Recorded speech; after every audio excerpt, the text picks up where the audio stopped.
drew you to this? And by the way, part of how I make my living is I have a 9-state independent insurance agent association is my client. And I've been writing about insurance news for Oh, wow.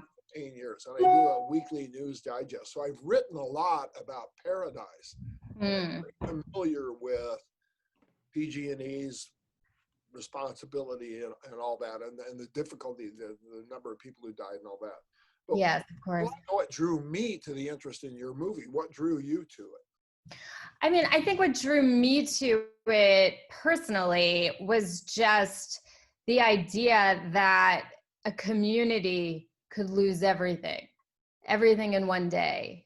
And how does a community like that move on?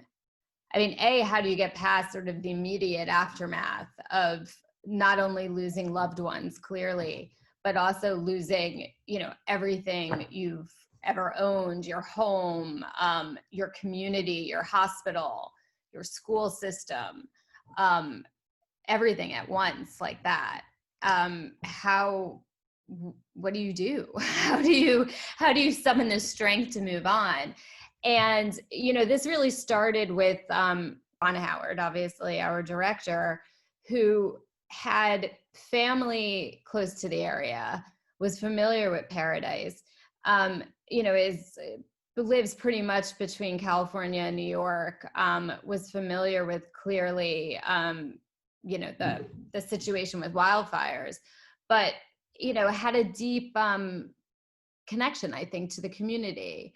And so he was equally as concerned about people's welfare, but was asking the same questions, basically. How does one recover? How does one begin to rebuild? And so we decided to go to Paradise and to see what we could, who would talk to us, to see what kind of personal stories we could find. And during that process, really decided that the best way to tell this story would be to spend a year with the community and to sort of chart that trajectory and chart really the strength and courage of the community. I guess it started with the human story for us. When I was watching, first of all, the opening sequence of people actually recording the fire and how terrified they were as they were leaving the city, that was intense. It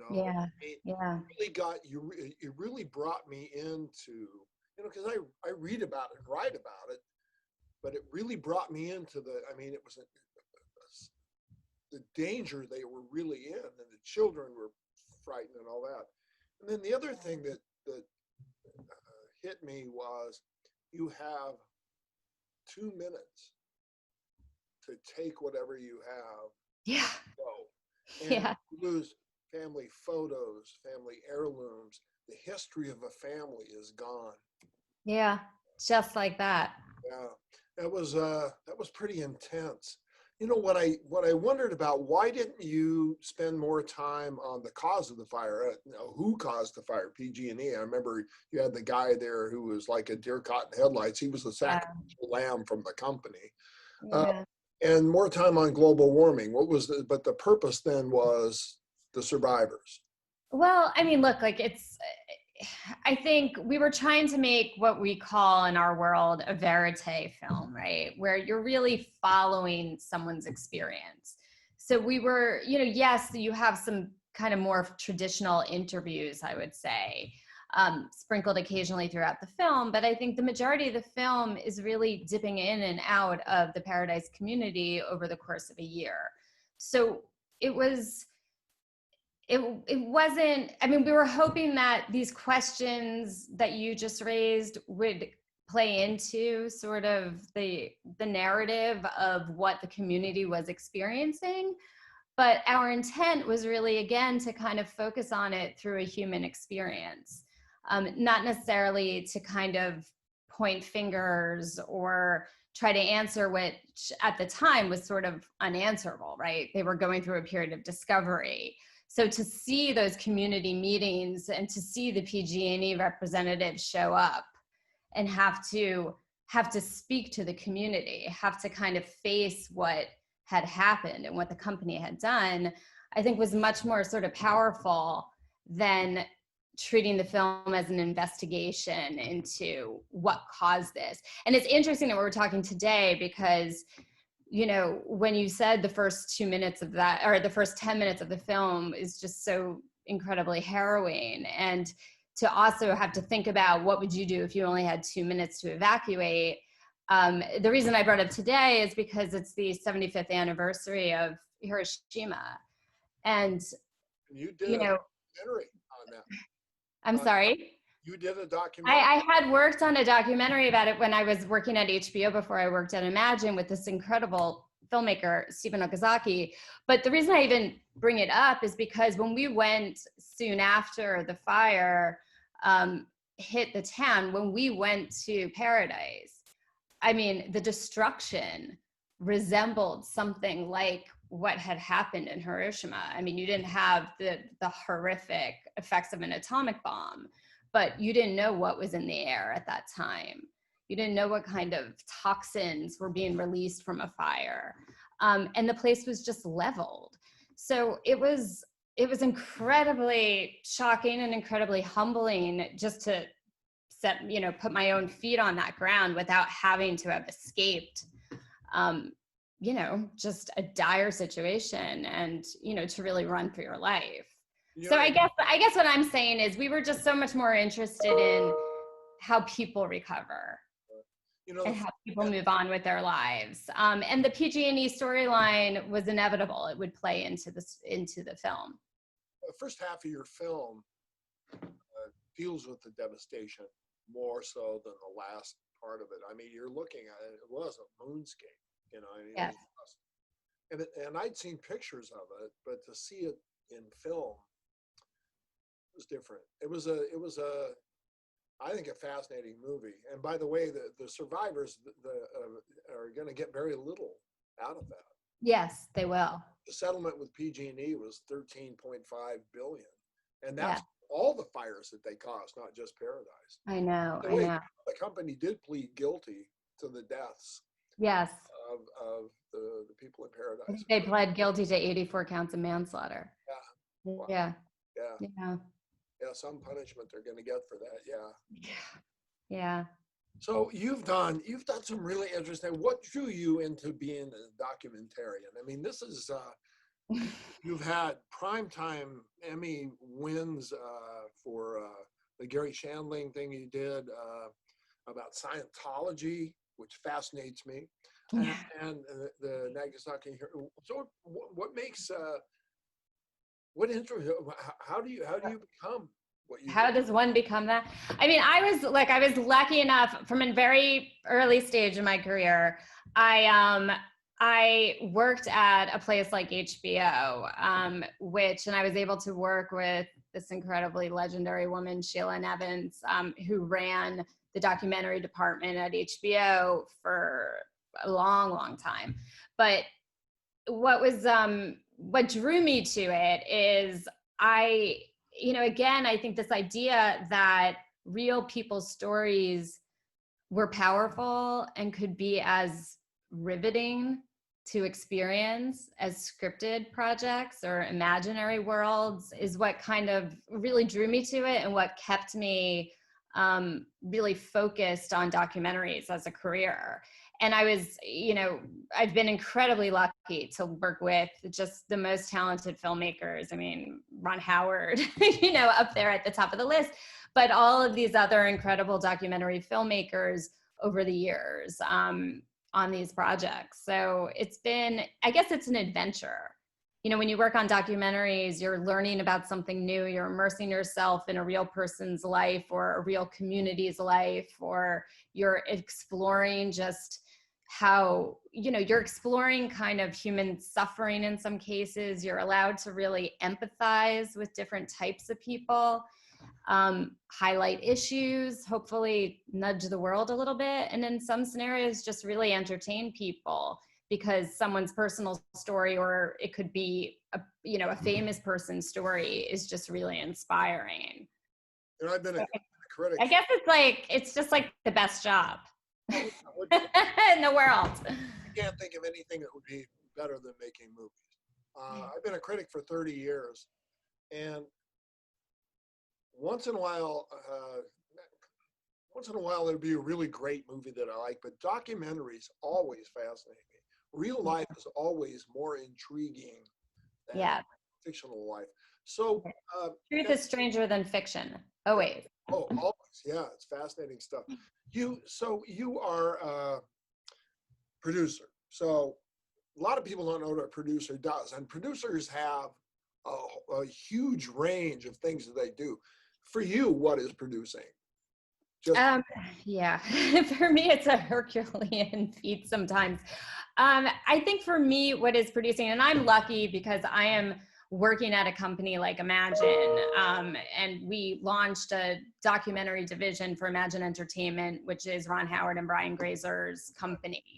And I say lucky because we're an established company. We have resources. We have an incredible legacy. Ron and Brian have been running this company and producing, and obviously Ron directing really amazing projects for the better half of probably close to 30 years at this point, if not longer. So I say I'm lucky to be there because I have a great support system in that company and Ron and Brian. I have a partner in Imagine Documentaries, Justin Wilkes. So we have a great team of people who are working with us. So we have support, we have infrastructure, we have some resources to be able to get projects and documentaries off the ground.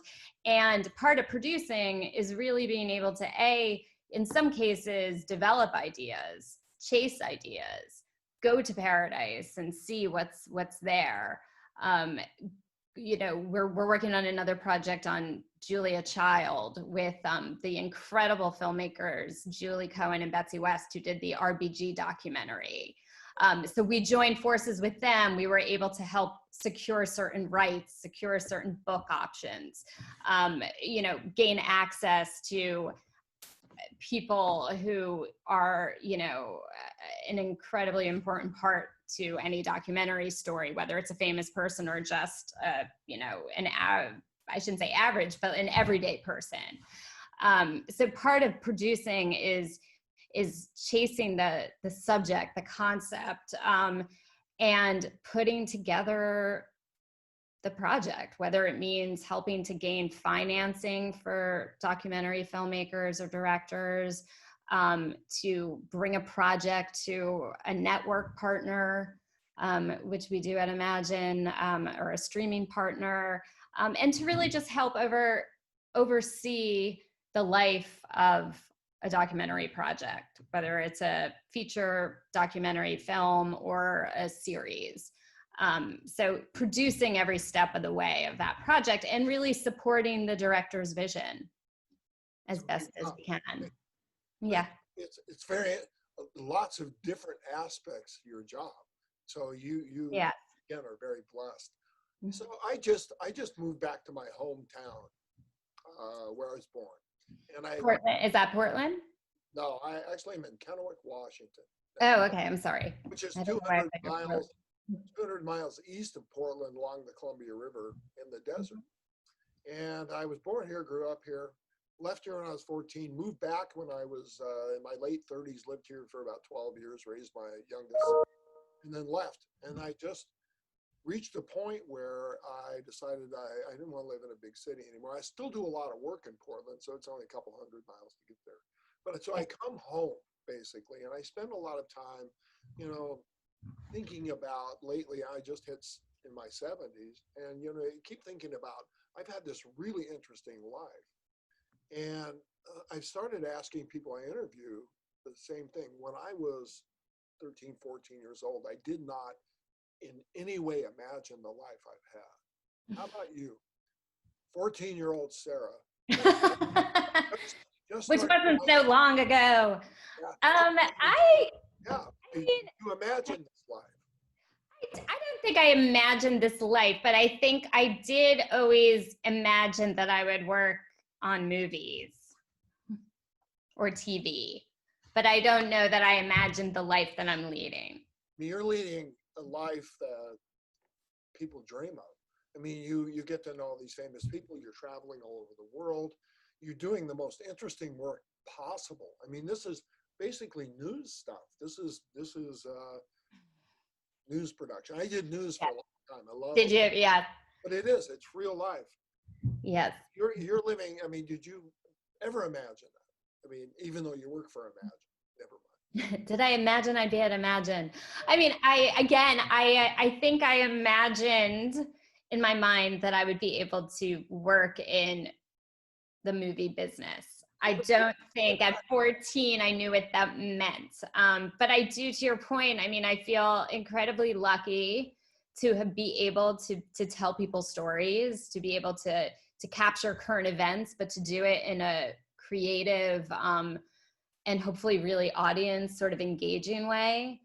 I do feel lucky when I get to meet somebody who, maybe feels like kind of out of reach. But I work really hard too. Oh yeah, best work you can do. I work. Yeah, but I guess it doesn't really feel like a job. So that's a blessed thing. It's not. It is a blessing. Yeah. I've been writing for a living most of my life, and I've done a lot of television. I even acted in a couple of edutainment videos. Oh, really? So I've done all I haven't done that, fortunately. That doesn't interest me at all. I don't really have I'm not a very good actor. I'd rather be behind the scenes. But I really love the business. So you loved movies when you were a kid. What'd you love about them? That's a good question. I think I loved escaping into fantasy. Yeah. Not because I had a terrible life or a bad childhood. I just think I lived in suburban Jersey, so I just wanted to think bigger. And I think TV and movies does that, allows people to do that. Yeah, movies do inspire us, They do. I grew up in the 1950s and 1960s. And in the 1950s, late 50s and early 60s, I went to matinees, and I spent a lot of time at them. I'd see 4 movies a week, and I've always been attracted to movies. I've always seen movies. I love them. I got that from my mother. Where did you get your love of movies? I think just because we had a TV, and my parents were let me watch TV and watch movies. I mean, I grew up mostly late 70s, mostly in the 80s. So as you know, there are these great iconic films, many of which were directed by Ron Howard or Steven Spielberg. And, they were just great and fun and grand. But I didn't really know what kind of career path I could take. But it's sort of interesting, right? Like this whole idea of movies and theatrical experience. And I'm curious sort of what you think about sort of the new model theatrical release, because we've been really lucky. We're really supported by Nat Geo and Nat Geo Documentary Films, and they worked really hard to guarantee us some sort of theatrical release for the film before it airs this fall on Nat Geo.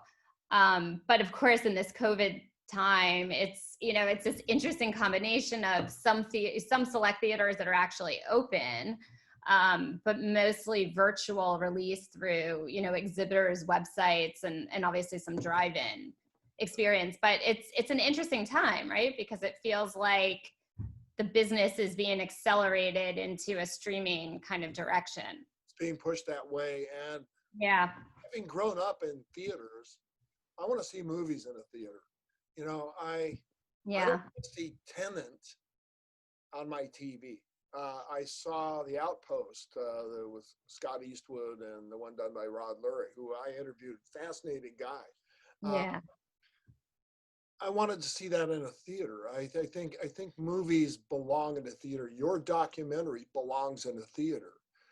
So I'm kind of concerned as a critic and somebody who grew up and loves theaters. I haven't been in a theater since middle of March. Yes. I never thought I would say that, but I miss theaters. I really miss the experience. Yeah. Your movie belongs in a theater. That to see what happened to those people in that first 10 minutes. Yeah. it's terrifying on my TV, but on a big screen, you get the real sense of what it is. So I'm kind of concerned that the COVID thing is going to push more producers into that kind of thing. So that's my thought on it. Now, other people, I mean, a lot of people who don't want to pay for a movie, take a whole family to a movie, it's $60 or $80, where Right. you watch it in your living room for 20. Hey, I was just going to say, you pay $20 on iTunes and you have it. And maybe I think when this all shakes out, you get a combination of both. You're going to get bigger releases. Theaters are still going to do well, but I think more theaters could open, even in the state I'm in, which is the area I am in has been really hammered by COVID. Yeah. I think that theaters could open. They do now have the system. They all have these computer systems. They can seat people very easily 6 feet apart or families together. So I think that their theaters are kind of being shoved under the bus, so to speak. And I don't think I think it's important for the theater ownership in this country to start saying, hey, if restaurants can open, we can open. Anyway, that's my opinion. So famous people, who have you met that just, you almost couldn't talk because you've met pretty famous people. I mean, I did, but I work in documentaries. There's not that many, it's like we meet famous people, but they're, I don't know who really inspired me. I think at one point, I'll be honest, I'm a huge U2 fan. I met Bono at one point when I was working on a documentary that he was involved in. I'm sorry. Interesting. He's interesting. He was a part of a Leonard Cohen documentary that I absolutely love. I'm Your Man, I think was the name of it. One of my favorite movies ever. Yes. I mean, someone like Bono, we're working on a documentary about Santana. Musicians, I love musicians. I just love music, and it's something I can't personally understand I don't have that talent. So sometimes I'm quite impressed by them. I remember working at HBO in a documentary about Monica Lewinsky soon after the Bill Clinton scenario, the scandal or the impeachment. And that was quite an experience, I think. It was very interesting to have spent time with Monica kind of the little bit that I did, or to be exposed to her sort of in the wake of what she had been through. You did once. We do get to meet some really wonderful. We worked with Dwayne Wade recently on a documentary about his life, and it was a wonderful experience. And his child was in the process of, sort of transitioning, and it was an interesting time for the family. That's a bit covered in the film. So it was really quite inspiring to see how Dwayne Wade and Gabby Union, his wife, and their whole family really supported their child. So I don't know, it's an exciting, I do get to meet a lot of wonderful people. Yeah. Jose Andres, we're doing Ron Howard's next documentary that he's directing for Nat Geo Films is about the chef Jose Andres and their World Central Kitchen organization. And, he's a hero. That organization, those volunteers, they're in Beirut right now. And obviously they've been incredibly active during, the COVID, during this pandemic time. So it's a mixture of, people who you would think are just big kind of celebrities, but also just people who kind of inspire you, I guess. You were involved in Once We Were Brothers, which was Robbie Robertson. The band is one of my favorite. Oh yeah, one of my favorite bands, and I love The Last Waltz, which is one of my music documentaries. So to me, to be involved in that project, I would that died and gone to heaven. or working with Bono, died and gone to heaven. So, I'm a drummer. In fact, I still have a band. We used to play quite often. But and also Dwayne Wade, that documentary was incredible. I still play basketball, still at my age. A lot of people I know my age still play basketball. Old guys play basketball. There's a good documentary for you. Old guys Yeah. playing basketball. Well, I loved the movie. Uh, Thank you. Our team thanks you. yeah, Rebuilding Paradise is a fascinating look at the courage it takes to kind of bounce back from something that heavy. And Yeah. I really appreciate you taking the time with me. It was a lot of fun. Well, thank you so much. And thank you for highlighting the people of Paradise. I really appreciate it. Well, I've been writing about them for a long time, and it was Yeah. nice to put faces to what I've been writing about. And I think for anybody who's followed the story or hasn't followed the story, by the way, the warning of this thing is Yeah, this could happen anywhere. it can. And I think that's the takeaway of the film. And when the film ends, there's the last few minutes that we call our climate change coda almost. So I never really answered your question about climate change, but I think at that moment we thought it was appropriate to kind of zoom out to what other communities around the world were facing, whether it was an earthquake or a hurricane or a wildfire. It's climate change is here, and it's going to affect your community one way or another.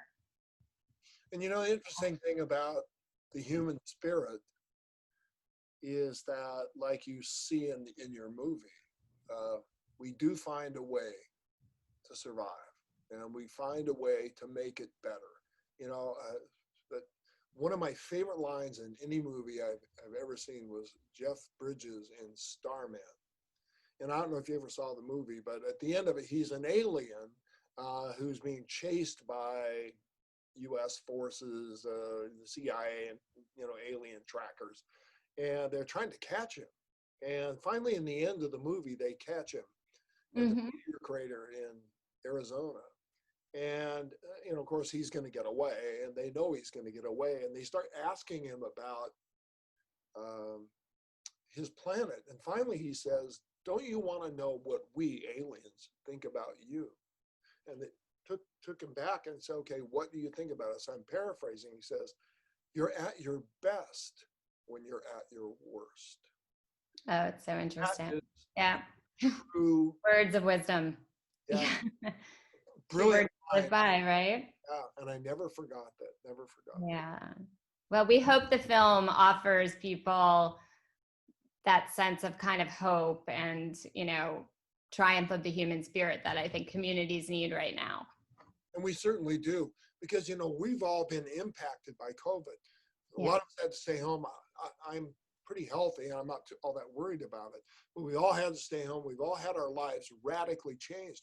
But nothing, in fact, when I wrote my review of this, I mentioned that it's nothing close to what the people of Paradise experienced and what other communities, they had the fire went through Napa Valley and destroyed all those wineries.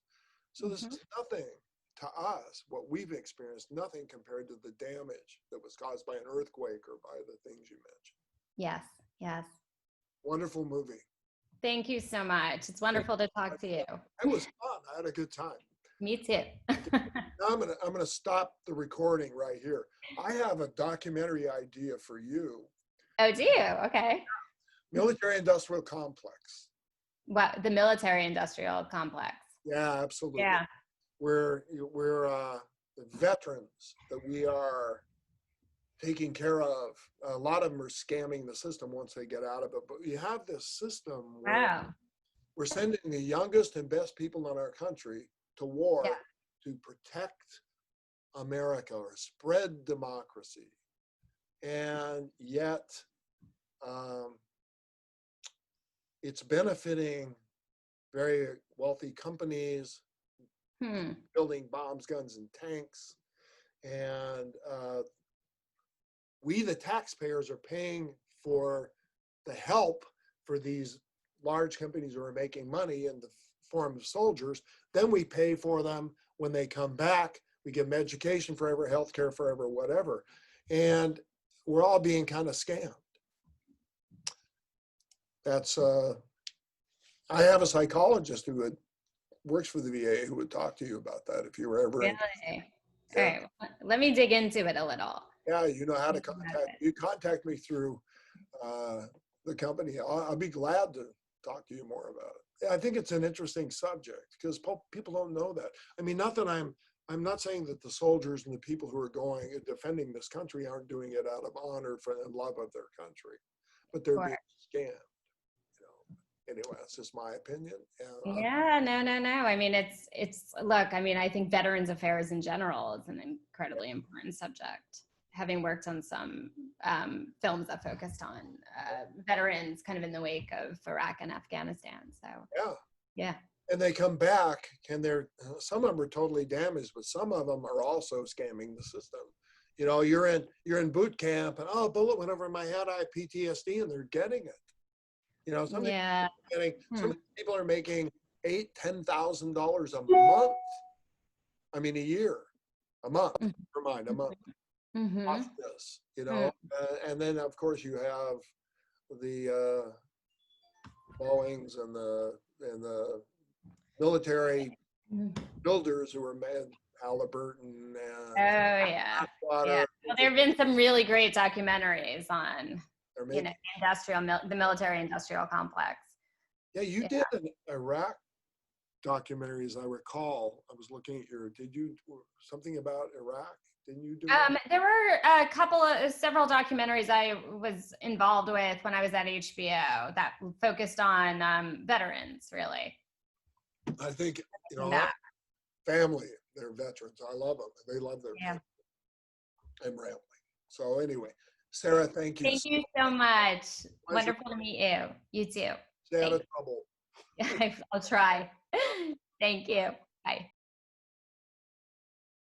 Let's see.